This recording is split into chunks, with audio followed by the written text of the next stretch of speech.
ভারতীয় তীরন্দাজিতে ইতিহাস। বিশ্ব তীরন্দাজি চ্যাম্পিয়নশিপের পুরুষদের দলগত কম্পাউন্ড বিভাগে সোনা জিতল ভারত। রবিবার ফাইনালে ফ্রান্সকে 235-233 ব্যবধানে হারিয়েছে ভারতীয় দল।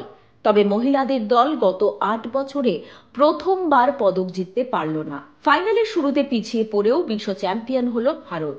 দেশকে সোনা এনে দিলেন ঋষভ যাদব, আমান সাইনি এবং প্রমথেশ ফুগে। প্রথম সেটে 57-59 পয়েন্টে পিছিয়ে পড়েছিলেন ভারতীয়রা। দ্বিতীয় সেটে সমতা ফেরায় ভারত। 6টি পারফেক্ট 10 মারেন ঋষভ, আমান, প্রমথেশেরা। দ্বিতীয় সেটের পর দু দলেরই পয়েন্ট ছিল 117। হাড্ডাহাড্ডি লড়াই হয় তৃতীয় সেটেও। 176-176 পয়েন্টে শেষ হয় তৃতীয় সেট। নির্ণায়ক তৃতীয় সেটে চাপে পড়ে যান ফ্রান্সের তীরন্দাজেরা। তাদের দুটি তীর থেকে 9 পয়েন্ট করে। ভারতের হয়ে শেষ তীর ছোড়েন প্রমথেশ।